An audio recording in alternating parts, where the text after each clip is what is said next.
제가 준비한 것은 제가 항상 뭐 이게 기자라는 게 제너럴리스트거든요. 스페셜리스트이기도 하지만은 팩트 파인딩 스페셜리스트라고 볼 수는 있죠. 사실과 루머를 이렇게 구분해 가지고 요게 사실이다 하는 거는 제 전문 분야입니다. 다른 데는 제가 별로 소질이 없지만은 거기에는 제가 좀 자신이 있습니다. 요게 사실이다. 요게 사실이다 하는 거. 예, 근데 4.15 부정선거가 사실이냐 아니냐. 북한군이 광주에 600명이 들어간 게 사실이냐 아니냐. 뭐 이런 거 요새 뭐 트럼프 부정선거로 진 게 사실이냐 아니냐. 박원순 아들이 세브란스 병원에서 가짜 신금 받은 게 사실이냐 아니냐. 땅굴이 여기까지 들어온 게 사실이냐 아니냐. 뭐 이런 거는 제가 좀 자신 있게 이야기할 수 있고 11.6 사건 때 김대규가 방아쇠를 당긴 게 미국 CIA 조종이냐 아니냐. 뭐 이런 거.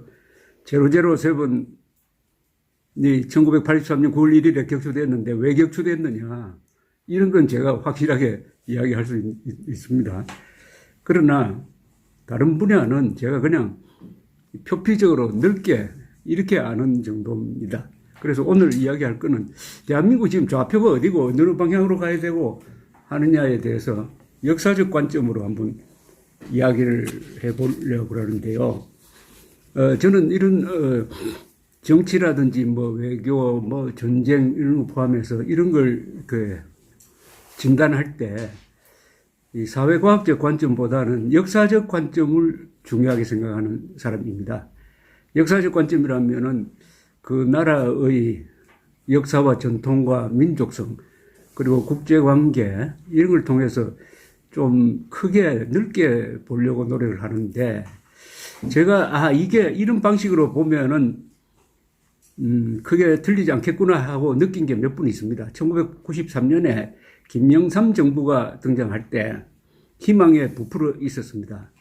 군정 종식 드디어 문민정부가 등장했구나 해서 정말 우리 민주주의가 앞으로 근사하게 나가겠구나 했는데 몇 달 지나고 나니까 완전히 거꾸로 가는 거예요. 중앙청을 때려 부순다 그러더라고요. 중앙청을 부순다? 그때 중앙청은 국립박물관이었습니다. 중앙청을 부수려면 1945년 8월 15일 부sus어야 되는데 그 뒤에 중앙청이 대한민국 건국과 더불어 가장 중요한 현대사의 말하자면 정은자인데 그걸 일제건물이라고 해가지고 부순다. 그때부터 이상하게 생각을 했습니다. 그리고 드디어 12.12, 5.18 막 이런 걸 역사재판으로 해가지고 그때 내가 이거 잘못 봤구나 하고 느꼈는데 정확하게 본 사람이 일본에 한 사람이 있었어요.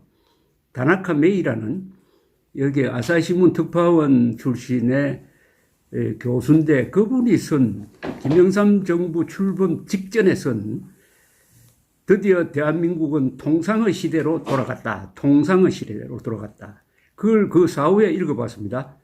정확하게 봤어요. 어떻게 정확하게 봤느냐. 한국 역사에서 박정희, 전두환, 노태우 이 30년간의 군인 대통령 시절은 이게 예외다. 군인이 집권한 거는 무신난 때, 고려시대 무신난 때, 그리고 그 뒤에 한 800년 흘러가지고 박정희 두 분밖에 없다. 원래 한국의 정치 역사는 문민통치 시대다. 특히 조선조에 들어와서는 주자학적 이념으로 무장한 선비들이 군인을 압도하고 명분론, 당파싸움, 사대주의 그러다가 보니까 신령정신이 부족해가지고 상공업, 군사를 일으키지 못하고 해가지고 결국 망한 것 아니냐. 요 역사로 돌아갈 거다. 30년은 예외의 시대였다. 라고 진단을 했더라고요. 그걸 보고 제가 감탄을 했습니다. 역사를 보면 이렇게 맥을 짚는 수가 있구나. 그때 월남전에 대한 여러 가지 이제 사후 평가가 나오는데 맥남하라 장관 회고록에도 나옵니다. 왜 우리가 월남전에서 졌느냐? 미국은 월남의 역사와 문화를 도외시했다. 순 군사작전만 하고 하다가 보니까 결국 손들고 나왔다. 영국 같으면 그렇게 안 했을 것이다. 월남전을 다룬 여러 책 중에 하나가 이런 책이 있습니다. The Best and the Brightest라는 책인데 헬버 스크람이라는 뉴욕타임스 기자가 쓴 책입니다. The Best and the Brightest. 미국에서 하버드 대학 나오고 해가지고 미국 최고의 엘리트들이 월남전을 기획하고 월남전을 관리를 했는데 결국 그 거지 군대한테 졌다. 왜 졌느냐? 그걸 추정한 겁니다. 결론이 같아요. 맥나마라나 그 기자의 결론은 역시 월남의 역사와 문화에 우리가 무지한 상태에서 그냥 기능적으로 싸웠다. 월남의 역사는 뭐냐? 오랫동안 자주 주체성 이게 엄청 강한 나라고 역사를 거슬러 올라가면은 13세기 때 징기스칸 군대, 몽골 군대죠. 쿠빌라이 시절인가 그런데 몽골 군대가 3번 쳐들어왔을 때 버텨냈습니다. 그때도 게릴라전을 해가지고 버텨냈는데 월남에 가면 그때 싸웠던 우리나라로 말하면 이순신 같은 장군 동상이 여기저기 있습니다. 그리고 프랑스와 싸우고 드디어 미국과 싸우고 나중에는 중국과 싸우고 해서 그 자주성을 지킨 이 전통, 끈질긴 전통 그것을 놓치고 말았다. 그리고 이 사실은 월남전은 잘못 선택한 전장인데 한국이란 나라의 지정학적 위치 때문에 한국은 미국으로서는 절대 이룰 수 없는 곳이지만은 월남은 로컬인데 여기에 무슨 미국의 바이틀 인터레스트가 있는 것처럼 착각을 해가지고 여기에 50만을 보내가지고 결국 지고 말았다 하는 그런 교훈이 있었습니다. 지압 장군이 월남전 때 저쪽 사령관인데 지압 장군을 인터뷰한 기사가 있습니다. 올리아나 팔라치라는 유명한 이탈리아 기자가 인터뷰를 했는데 지압 장군이 한참 진행 중일 때 이렇게 이야기를 합니다. 미국이 이 월남에서 몇 명을 죽일 수 있느냐? 지금 한 3, 4만 전사를 했는데 미국이 과연 10만 명 죽일 수 있느냐? 아니 20만 명 죽일 수 있느냐? 우리는 100만 명, 200만 명, 300만 명 죽일 수 있다. 이렇게 이야기해요. 미국이 아시아에 대해서 가지고 있는 전략적 개념 중에 하나 이런 게 있을 겁니다. 이 유교 문화를 가진 이 아시아 군대하고 육상에서 싸우는 것은 이제 피해야 된다. 지금까지 싸워보니까 1승 1무 1패 아닙니까? 1승은 일본 군대한테 1승을 했는데 1무는 한국전에서 1무가 되어버리고 베트남에서는 1패가 됐으니까 앞으로 절대로 아시아에서 육상전은 안 할 것이다 라고 딱 아마 마음에 결정을 해놨을 겁니다. 김정은이가 바로 그 점을 간파한 것 아니냐 하는 생각도 듭니다. 그래 한번 붙어보자. 미국이 몇 명 우리는 군기에서도 몇백 명 죽였는데 전쟁하면 500만 명 죽일 수 있다 이러자면 안 되는 거죠. 그래서 이 역사적 관점을 제가 중요시 한다는 말씀을 드리고요. 그 다음에 이게 대소 정책에서 전략 문서로서 제일 유명한 문서가 이 조지 F 케난이라는 사람이 쓴 롱 텔레그램이라는 문서가 있습니다. 롱 텔레그램.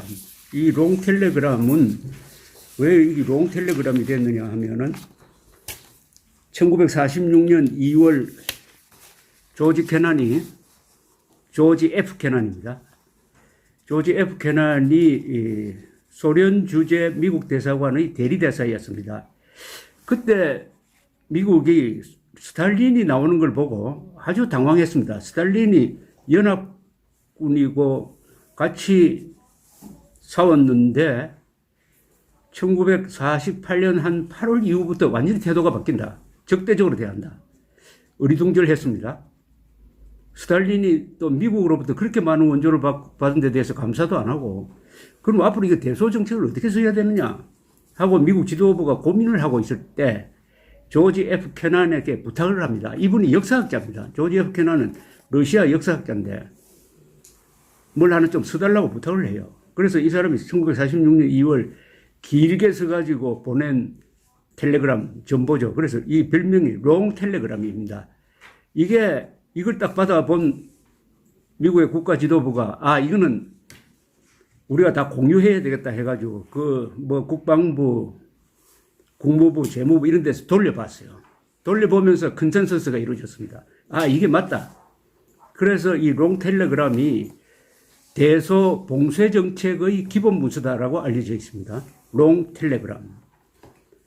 이걸 제가 한 최근 읽어보면서 느낀 게 있습니다. 역시 조지 F 케난도 소련의 정책을 분석을 하는데 역사적 관점을 취하고 하나는 이념적 관점을 취했어요. 소련을 역사적으로 분석을 하고, 러시아죠 결국은. 그 다음에 공산주의 정권이라는 데서 공산주의를 분석을 합니다. 이 두 개를 분석을 해가지고 이렇게 정책이 나올 것이다, 이렇게 보는 거예요. 우리가 흔히 요새 한국에서 유행하는 말이 탈이념 아닙니까? 탈이념. 지금 국민의힘이란 이상한 정당은 탈이념을 기치로 내걸더라고요. 탈이념? 아니, 이념으로 지금 우리가 이런 남북 간의 대치가 이루어지는데 이념에서 벗어난다. 그게 말이 됩니까? 그런데 이념이 뭡니까? 자유민주적 기본 질서가 우리의 이념이고 북한은 공산주의인데 그걸 그걸 포기하겠다는 정당이 이게 정당으로서 존재할 수가 있습니까? 한반도의 기본 구도는 민족사의 정통성과 삶의 양식을 놓고 다투는 타협이 절대로 불가능한 총체적 권력투쟁입니다. 그런데 정당이 권력을 잡고 관리하는 정당이 탈이념하겠다면 그건 협회가 되겠다는 거지. 그런데 조지 F 케난의 이 유명한 문서를 읽어보면서 저는 제가 취하고 있는 이 접근 방법, 역사적 접근 방법, 이념적 접근 방법이 역시 정확하구나 하는 걸 느꼈습니다. 참고로 이 조지 F 케난의 대소봉쇄 대전략의 핵심은 이겁니다. 소련은 그 역사적, 이념적 본성 때문에 서방을 적대적으로 대할 수밖에 없다. 그러나 스탈린은 히틀러처럼 모험주의는 아니다. 현실주의자는 이야기입니다.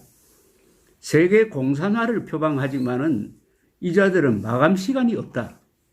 언제까지 반드시 세계 공산화를 이루어야 되겠다는 그건 없다는 겁니다. 즉 뭐냐? 자기 체제를 지키는 게 우선이라는 거죠. 히틀러는 그렇지 않습니다. 히틀러는 무모한 전쟁을 하는 사람이에요. 스탈린은 그런 무모한 모험을 하지 않는다. 그러니까 소련을 대할 때는 전쟁으로 이기려고 생각하면 안 된다.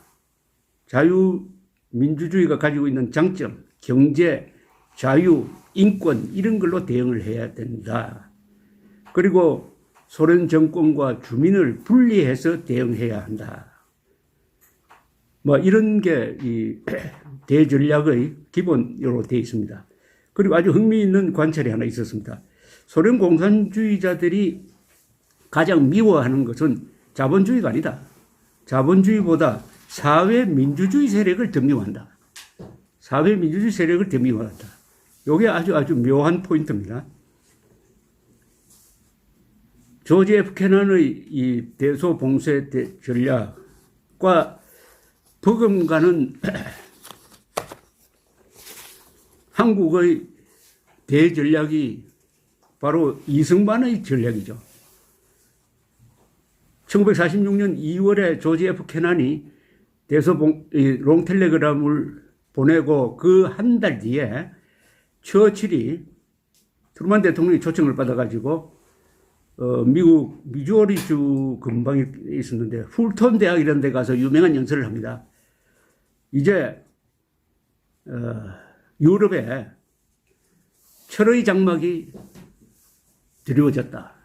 하면서 소련이 이제 서구와 대결 구도를 설정을 했다 하는 철의 장막 연설을 합니다. 이게 냉전의 시작으로 보는 사람도 있습니다. 그리고 그 1년 뒤에 트루만 대통령이 트루만 닥트린을 발표를 합니다. 그것은 공산주의 위협으로부터 자유세계를 지키겠다. 특히 그리스, 터키를 지키겠다. 그 트루만 닥트린. 트루만 닥트린이 발표되면서 이승만 대통령의 건국 노선이 힘을 받게 됩니다. 그전에는 좌우 합작으로 대한민국을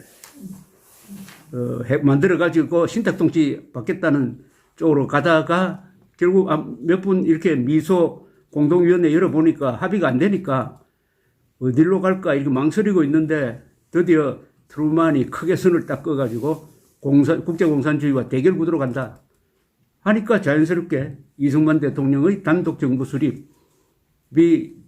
가능해졌던 것이죠. 그런데 세계에서 2차 세계대전 이후에 우선 2차 세계대전의 그 성격은 가장 주전장은 독소전장이었습니다. 독일이 소련으로 쳐들어가가지고 독소전장이라고 세계 전쟁 사상 가장 많은 병력이 투입되었고 가장 많은 병력 손실이 있었던 세계 역사상 최대 규모의 전쟁입니다. 거기서 군인 전사자만 제가 통계를 보니까 소련이 한 1,000만 명이 전사를 했어요. 그리고 독일군이 한 250만이 전사를 했습니다. 한 1대 한 4쯤 됩니다. 그리고 독일군은 유럽에 있는 전체 병력의 한 70%를 항상 동부전선에 배치를 했습니다. 우리가 노르만디 상륙작전이 뭐 영화에 많이 나오고 하지만은 노르만디 상륙작전은 부차적 전선이었습니다. 근데 여기서 소련이 이겼어요. 스탈린그라드라든지 뭐 이런 데서 아주 영웅적인 전투를 해가지고 이겨놓으니까 1945년쯤 되면 세계에 이 소련의 권위가 굉장하죠. 소련이 히틀러를 이겼다 이래 되고 그러니까 공산주의가 막 확산이 되고 동부는 이미 다 체코, 폴란드, 뭐 루마니아 이런 거는 다 소련 군대가 주둔해가지고 이때 아마 세계에서 가장 먼저 공산주의는 안 된다. 공산주의하고는 우리 같이 갈 수가 없다. 공산주의는 호열자와 같다. 콜레라입니다. 사람은 콜레라와 같이 살 수 없다. 라고 딱 선을 끈 사람이 누구냐? 이승만입니다. 최초입니다. 그때 인기가 충천하던 특히 소련 공산주의와 손잡고 건국을 한다든지 하는 망상은 버려야 된다고 별로 힘도 없는 사람이 공개적으로 선언했다는 점에서 아까 조지 F 캐넌보다 몇 달 빨랐습니다. 그게 1945년 12월 19일 KBS 방송에 나온 이승만 대통령이 왜 공산주의는 안 되느냐 하는 연설을 합니다. 방송 연설. 그걸 지금 읽어보면은 아주 소름이 끼칠 정도로 정확합니다. 거기서도 마찬가지입니다. 이 공산주의자는 인륜을 파괴한다. 공산주의자는 사대주의자다. 공산주의자는 분열시킨다. 공산주의자를 설득을 하는 것은 별로 효과가 없다. 대의 멸친이다. 공산주의에 물들면은 처자식이라도 가만두면 안 된다. 뭐 아주 무시무시한 이야기를 합니다. 그러면서 공산주의자들과 그때 주로 남노당과 북한의 김일성이죠. 와 손잡고 건국하겠다는 노선은 포기한다. 이렇게 딱 선언해 버립니다. 최초의 반공 연설이죠. 이건 물론 하지 노선과도 맞지 않습니다. 당시에 점령군 사령관이 하지 중장 아닙니까? 그 사람은 신탁 통지를 해가지고 어떻게 하든지 좌우 합작하려고 그랬거든요. 자, 이 유명한 연설이 결국 어떻게 흘러가느냐 하면은 1945년 12월에 모스크바에서 삼상회의, 영국, 소련, 미국 외교장관이 만나가지고 한국을 신탁통치한다 하는 결의를 했습니다. 하니까 한국 사람들이 여기에 대해서 들고 일어났어요. 신탁통치가 뭐냐, 모욕적이다. 우리 당장 독립하고 싶다. 여기에는 좌우가 없었습니다. 신탁통치 반대가 그때 여론조사를 하면 아마 99% 됐을 거예요. 그것을 주도한 사람이 김구 이승만입니다. 그런데 남노당도 거기에 동조를 했어요. 워낙 여론이 거세니까. 그런데 소련으로부터 지령을 받고는 신탁통치 반대해서 신탁통치 찬성으로 돌아버립니다. 박은영이가 평양에 가서 소련군으로부터 지령을 받고 나와서. 이게 한국에서 공산주의가 남한에서 실패하는 결정적인 거죠. 그러니까 국민 다수의 생각과 완전히 반대로 가버립니다. 결국 신탁통치가 앞에 한 달 전에 있었던 이승만 대통령의 방공연설과 연결되고 그 신탁통치 반대가 반탁이라고 그러죠. 반탁운동. 반탁운동이 결국은 방공이 돼버리고 이게 대한민국 건국과 연결됩니다. 이 이승만의 대전략은 첫째가 공산주의는 안 된다. 공산주의에 대한 아주 정확한 비판 의식에서 나왔죠. 우리나라에서 공산주의를 가장 먼저 비판한 사람이 이승만입니다. 1926년 무렵인데 어느 잡지에선 미국에서 왜 공산주의는 안 되느냐. 공산주의의 당부당이라는 논문이 있습니다. 그 논문을 지금 읽어봐도 더 이상 잘 쓸 수가 없어요. 쉽게 씁니다. 뭐 중요한 제가 기억나는 게 두 가지입니다. 왜 공산주의는 안 되냐. 아니 공산주의는 기업을 무시한다. 기업을 무시하면 과학이 발달하느냐. 과학이 발달하지 않으면 문명의 이기는 누가 만드느냐. 또 하나 우리는 지금 건국을 해야 되는데 공산주의는 국가를 부정하지 않느냐. 계급을 국가보다 더 위에 놓는데 이거 우리한테 안 맞다. 딱 이렇게 쉽게 이야기를 하거든요. 거기서 출발하고 이승만의 머릿속에는 두 가지가 하나 있었습니다. 러시아 경제론이죠. 이 러일 전쟁 전부터 러시아를 청나라하고 러시아를 굉장히 부정적으로 봅니다. 이승만은 명치유신에 성공한 일본에 대해서는 부정적으로 보지 않았어요. 처음에는. 그러니까 러시아에 대한 정확한 시각, 러시아의 한반도에 대한 야욕을 정확하게 봤다 이겁니다. 그 다음에 미국에 대한 이승만의 체험은 그 뭐 제가 설명할 필요가 없죠. 미국에서 조지 워싱턴 대학에서 학사, 하버드에서 석사, 프린스톤에서 박사, 또 프린스톤에서 우드로 윌슨 총장의 총애를 받고 해가지고 미국을 가장 잘 아는 사람, 미국의 힘으로서 독립이 이루어질 수 있다. 미국 힘을 빌려야 우리가 건국을 할 수 있다. 그리고 미국과 동맹을 맺어야 우리가 이 자유를 지킬 수 있다. 그러니까 러시아와 미국에 대한 정확한 인식. 이 초대 주한 미국 대사가 무초 대사라는 분인데요. 이분은 이승만과 그렇게 사이가 좋지 않았습니다. 이승만과 안 싸운 미국 사람이 없어요. 아이젠하워부터 들레스, 하지 안 싸운 사람이 없습니다. 왜 안 싸우? 이승만이라는 사람이 뭐 싸우고 싶어서 싸우겠습니까? 이승만이 말대로 하면 내가 미친 사람처럼 싸워야 한국인의 자유를 지킬 수 있다 이겁니다. 아니 외국 사람들하고 잘 어울려가지고 농담하고 교양 있는 이야기 나누면 좋죠. 그래가지고는 한국의 국가의 이익을 지킬 수 없다. 악역을 맡은 거죠. 악역을 맡은. 그러나 나중에 되면 이 사람들이 이승만과 싸웠던 사람들이 나중에 회고록 쓰고 하는 거 보면 다 이승만을 높게 평가합니다. 이승만을 높게 싸웠기 때문에 높게 평가하는 거예요. 무초 대사가 퇴임한 이후에 오랄 히스토리라고 그래가지고 미국 고관들은 퇴임하면은 누가 와서 국가 자료원 이런 데서 인터뷰를 쭉 해서 남겨놓는데 그 무초 대사 인터뷰를 읽어보니까 이승만을 이렇게 평하고 있었습니다. 이승만은 국제 정세를 가장 높은 수준에서 이해한 사람이다. 이렇게 이야기했어요. 외교관이 할 수 있는 최고의 평가 아닙니까? 국제 질서를 가장 높은 수준에서 이해한 사람이고 얼마나 영어를 잘 했는지, 특히 미국의 건국 역사에 대해서는 하도 정통해가지고 미국 사람들이 왔을 때 미국 건국사를 쭉 설명을 하면은 혼이 빠진 듯이 들었다, 이런 제목이 있습니다. 미국에 대한 정확한 이해, 공산주의에 대한 정확한 이해, 소련의 국제 관계에 대한 정확한 이해가 있었다. 이게 이분의 대전략의 기초가 되었다고 생각합니다. 그리고 이분은 자유무역에 대한 소신이 굉장합니다. 이게 별로 안 알려져 있는데, 이분이 다닌 프린스턴이라는 대학이 이게 스코틀랜드 출신의 장로교에서 설립한 대학입니다.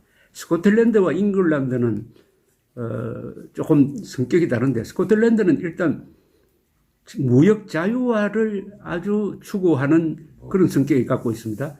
반면에 잉글랜드는 약간 보호무역주의적인데, 그러다 보니까 이분이 프린스턴 대학에서 그것도 국제정치학을 박사 논문으로 썼거든요.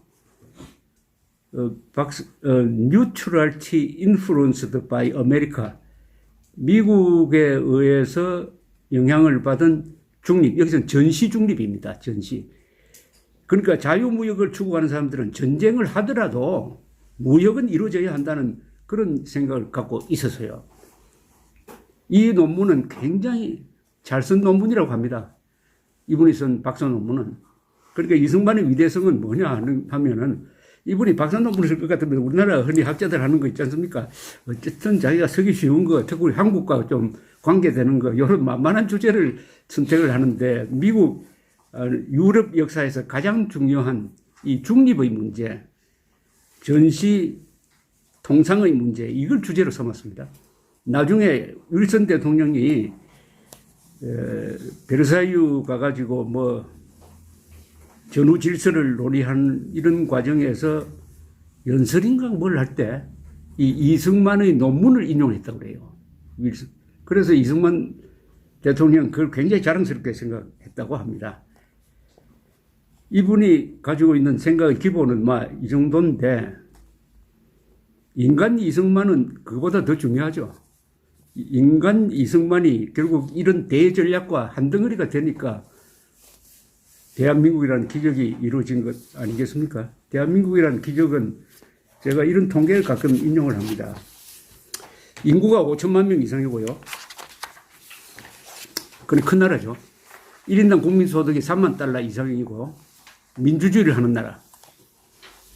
세계에서 몇 나라겠습니까? 미국, 일본, 독일, 영국, 프랑스, 이탈리아, 한국, 7나라 아닙니까? 또 있습니까? 이 카테고리 안에 들어가는 5천만 명 이상, 3만 달러 이상, 그리고 민주주의를 하는 나라. 이게 인류 역사상 최고의 기적입니다. 이거 최고의 기적입니다. 우리나라가 지금 세계 5대 공업국 아닙니까? 5대 공업국. 그걸 만들어낸 위대한 대전략이 이승만의 자유통일 대전략, 박정희의 근대화 대전략이었다.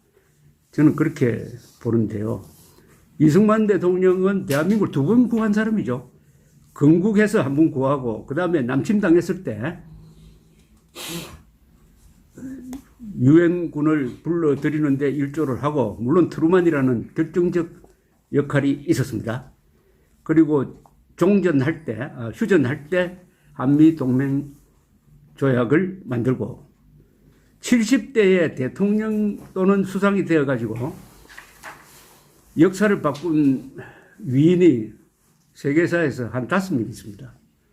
바이든이 지금 78에 내년에 대통령이 되는데 최고령 대통령이죠. 지금까지 최고령 대통령은 아마 레이건 대통령일 겁니다. 레이건 대통령이 69세에 대통령이 되고 퇴임할 때 71월에 퇴임을 했는데, 바이든은 레이건 대통령 퇴임할 때보다 나이가 한 살 많아요. 취임할 때.